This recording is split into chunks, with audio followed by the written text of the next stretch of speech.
വിചാരിക്കാത്ത സമയത്താണ് വെടിനിർത്തൽ വന്നത്. കുറേ പേരെങ്കിലും നിരാശരാണ്.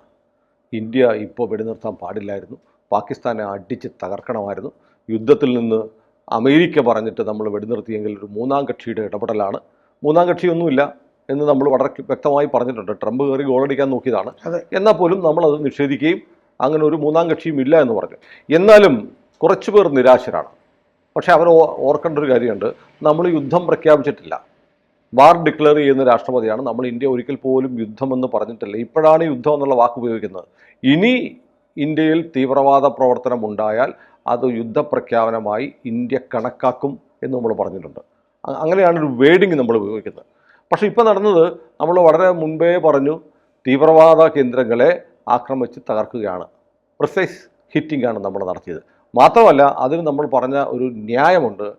UN സെക്യൂരിറ്റി കൗൺസിൽ പറഞ്ഞിട്ടുണ്ട്, ലോകത്തിലെ എല്ലാ രാജ്യങ്ങൾക്കും തീവ്രവാദ ശക്തികളെ പ്രതിരോധിക്കാനും നശിപ്പിക്കാനുള്ള അവകാശമുണ്ട്. അപ്പോൾ ഐക്യരാഷ്ട്ര സുരക്ഷാ സമിതിയുടെ തീരുമാനമാണ് നമ്മൾ നടപ്പാക്കിയത്.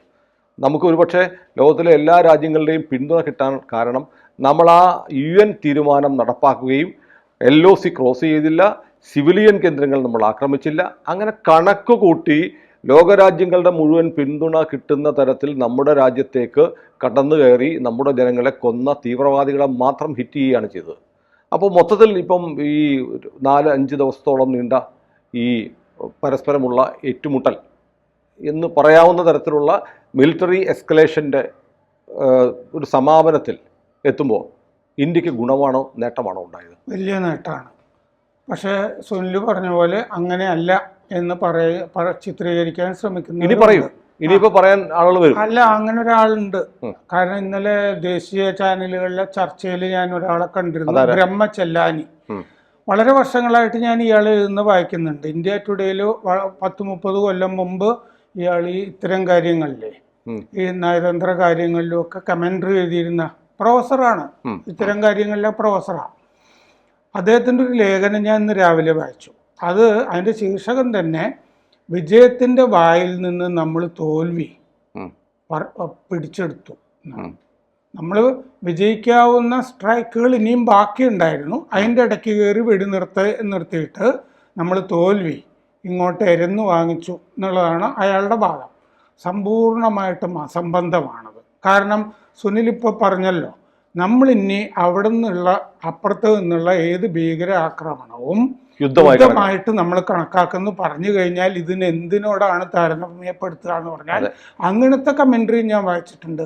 ഇസ്രയേലിന്റെ സ്ഥാനത്ത് നമ്മൾ വന്നിരിക്കുന്നു.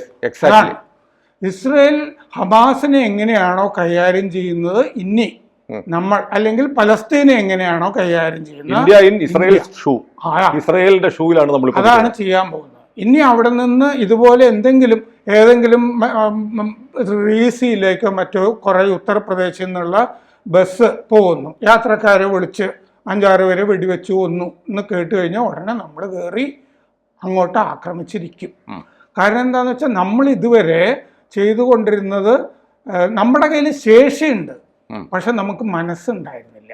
ഇത്തവണ നമ്മൾ മനസ്സും ഞങ്ങൾക്കുണ്ട്. എനിക്ക് തോന്നുന്നു ഈ പാകിസ്ഥാൻ പോലും പരീക്ഷിച്ചത് ഇന്ത്യക്ക് നേരെ നിരനിരയായി ഡ്രോണുകൾ പ്രയോഗിക്കുന്നു. അവരുടെ 10 മിസൈലുകൾ പോലും നമുക്ക് നേരെ അയച്ചു. നമ്മൾ എന്തു ചെയ്യും? നമുക്ക് ആയുധമുണ്ട്, അവരെക്കാൾ 10 മടങ്ങ് ആയുധശേഷിയുണ്ട്, അവരെ മുച്ചൂടും മുടിക്കാനുള്ള സംഹാരശേഷിയുള്ള സൈന്യമുണ്ട്, അതൊക്കെ പാകിസ്ഥാൻ അറിയാം. എന്നാൽ പാകിസ്ഥാൻ ഇത്രയും കാലം കരുതിയിരുന്ന ഇന്ത്യ അങ്ങനെയൊന്നും ചെയ്യത്തില്ല, അങ്ങനെയൊന്നും ചെയ്യില്ല, അതിനുള്ള മനസ്സില്ല. അല്ലെങ്കിൽ ഏതെങ്കിലും രാജ്യത്തിൻ്റെ പാർലമെൻറ്റ് ആക്രമിച്ച രാജ്യം ഇന്ന് ഭൂപടത്തിൽ കാണുമോ?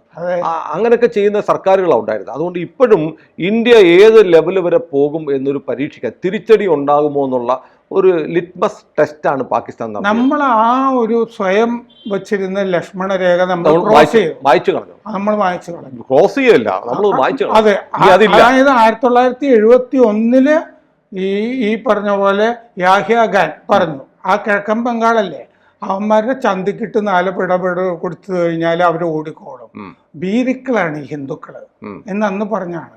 ഏതാണ്ട് അത് ശരിവെക്കുന്ന രീതിയിലാണ് പിൽക്കാലത്തും 1971 നമ്മൾ കൊന്നുകളഞ്ഞിട്ടോ പാകിസ്ഥാനെ. നമ്മളങ്ങനെ അല്ലാന്ന് തെളിയിച്ചാണ് പിന്നെയും കുറെ അന്ന് നമ്മുടെ വിജയം മുഴുവൻ അപ്രസക്തമാകുന്ന തരത്തിൽ അവിടെ നിർത്തലുണ്ടാക്കിയത്. അതും അങ്ങനെയാണ്. നമ്മുടെ വെറും 54 അത് 1965 അല്ല 71 നമ്മുടെ 54 തടവുകാരെ നമ്മൾ വാങ്ങിച്ചില്ല.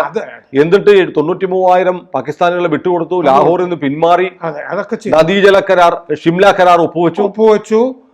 ഈ പറഞ്ഞ പോലെ നമ്മളെല്ലാം മുമ്പത്തെ അവസ്ഥ എന്താ, അത് തുടരും എന്നുള്ള അവസ്ഥയിൽ 1965 നമ്മൾ പിടിച്ച സ്ഥലം മുഴുവൻ വിട്ടുകൊടുത്തു. നമുക്കൊരു ഗുണമില്ലാത്ത പരിപാടികളാണ് ഇതുവരെ ചെയ്തത്. 71 യുദ്ധവിജയമാണ് വിജയം. ഇപ്പോഴും ചില ആളുകൾ കൊട്ടിക്കൊഴിച്ച് നടക്കും. നമ്മളിപ്പോഴും ഈ ശരി വെടിനിർത്തൽ എന്നൊക്കെ പറയുമ്പോഴും നമ്മൾ ഇസ്രയേല് നെതന്യാഹു എങ്ങനെയാണോ നിന്ന് ആ അവസ്ഥയിലാണ് നിൽക്കുന്നത്.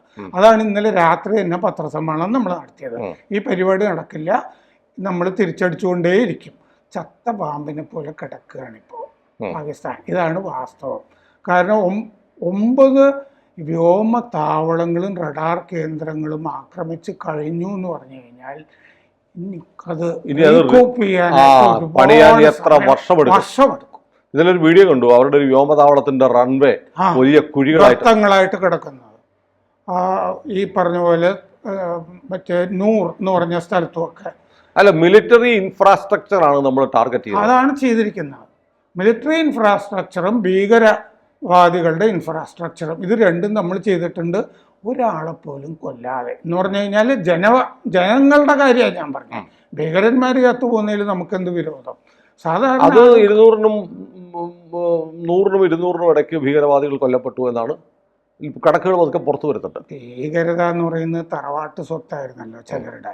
ആ തറവാടുകളൊക്കെ അന്യം നിന്നു എന്നാണല്ലോ ഇപ്പം മനസ്സിലാക്കേണ്ടത്. ഭീകരതയുടെ തറവാടുകൾ. അത് മാത്രമല്ല, പാകിസ്ഥാൻ ഈ ഭീകരവാദികളുടെ മരണത്തെ എത്ര ഞെട്ടലോടെയും ദുഃഖത്തോടെയുമാണ് കണ്ടതെന്ന് നമ്മൾ കണ്ടു. അവരുടെ സംസ്കാര ചടങ്ങിൽ മിലിറ്ററി മുഴുവൻ പോയി പങ്കെടുത്തു. പട്ടാളക്കാര് ആദരിക്കുന്ന തരത്തില് ഭീകരവാദികളോട് പെരുമാറി. പക്ഷെ അവിടെ സാധാരണ ജനം മരിക്കുമ്പോൾ ഈ മുമ്പൊക്കെ ഉള്ള ഈ ബാലക്കോട്ട് സ്ട്രൈക്കിലൊക്കെ മരിച്ച ആളുകളുടെയൊക്കെ ജഡം പോലും പട്ടാളം തിരിഞ്ഞു നോക്കിയിട്ടില്ല. ഇതാണ് വാസ്തവം. അതൊക്കെ പല ദിവസം കഴിഞ്ഞു അവിടെ കിടപ്പുണ്ടായിരുന്നു എന്നാണ് പറയുന്നത്. പക്ഷെ ഭീകരത മരിച്ചു കഴിഞ്ഞപ്പോൾ പട്ടാളം പോയി ആദരവോടുകൂടി മറ്റേ മയ്യത്ത് പ്രാർത്ഥനയൊക്കെ ചൊല്ലാനായിട്ട് കൂടെ നിന്നു. ഞാനിത് പറയുമ്പോൾ ഇന്നലത്തെ ദീപിക പത്രത്തിൻ്റെ എഡിറ്റോറിയൽ എനിക്ക് വളരെ ശ്രദ്ധേയമായിട്ട് തോന്നി. ആ എഡിറ്റോറിയലിൻ്റെ ഒരു ഭാഗം ഞാൻ വായിക്കാം. വളരെ 2 വരിയേ ഉള്ളൂ.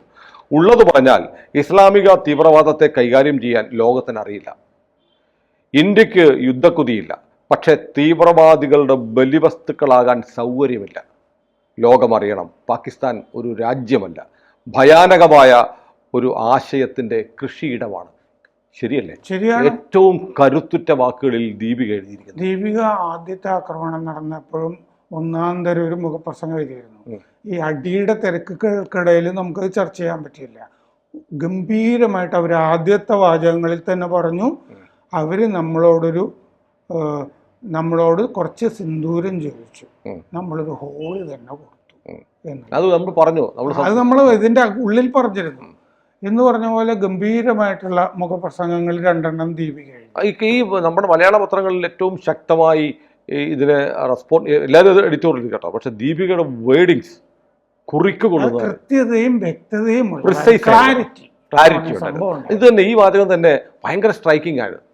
അപ്പോൾ ഏതായാലും യുദ്ധം നമ്മൾ തുടങ്ങിയിരുന്നില്ല, അതുകൊണ്ട് യുദ്ധം അവസാനിച്ചിട്ടുമില്ല, അല്ലേ? ഈ ഭീകരതയ്ക്കെതിരായ നമ്മുടെ യുദ്ധം അവസാനിച്ചിട്ടില്ല. നമ്മൾ അവരോട് നമ്മൾ ഇസ്രയേലിന്റെ പൊസിഷനിലാണ് ഇപ്പൊ നിൽക്കുന്നത്. ഇസ്രയേലിന്റെ ഷൂവിലേക്ക് ഇന്ത്യ കയറണമെന്ന് നമ്മൾ എത്രയോ കൊല്ലമായി ആഗ്രഹിക്കുന്നു. അത് ആദ്യമായിട്ട് നടന്നിരിക്കുന്നു. ഇനി അവിടെ നിന്ന് എന്ത് വെടിവെപ്പ് ഉണ്ടായാലും നമ്മളത് യുദ്ധപ്രഖ്യാപനമായിട്ട് കരുതിയിട്ട് അങ്ങോട്ട് കയറി അടിച്ചിരിക്കും എന്ന് നമ്മൾ പറഞ്ഞു. അത് മാത്രമല്ല, നമ്മൾ ഇസ്രയേലിന്റെ പൊസിഷനിലേക്ക് ഷൂവിലേക്ക് കയറി നിൽക്കുന്ന ആ സ്ഥാനത്തേക്ക് കയറി നിൽക്കുക എന്നാണല്ലോ അതിൻ്റെ മലയാള അർത്ഥം. അപ്പോൾ ഇസ്രയേൽ ചെയ്യുന്നത് പോലെ തന്നെ ഇസ്രയേലിന് നേരെ ആയിരക്കണക്കിന് മിസൈലുകളും ഡ്രോണുകളും വരുന്നു, എല്ലാം അവർ നശിപ്പിക്കുന്നു. അതേപോലെ തന്നെയാണ് നമുക്ക് നേരെ വന്ന എല്ലാ ആക്രമണങ്ങളെയും നമുക്ക് പ്രതിരോധിക്കാൻ കഴിഞ്ഞു. ഡ്രോൺ ആക്രമണത്തിലും മിസൈൽ ആക്രമണത്തിലും നമ്മുടെ രാജ്യത്ത് ഒരു പൗരൻ പോലും മരിച്ചില്ല. ഒരാളും മരിക്കരുത് എന്നുള്ള ആഗ്രഹവും നമുക്കുണ്ടായിരുന്നു, നമ്മുടെ ഭരണാധികാരികൾക്കും ഉണ്ടായിരുന്നു. അത് അപ്പുറത്തും അങ്ങനെ തന്നെ വേണമെന്നുണ്ടായിരുന്നു. പാകിസ്ഥാന്റെ അകത്തും സാധാരണ ജനത്തിന് ഇതിലൊന്നും പങ്കില്ലല്ലോ.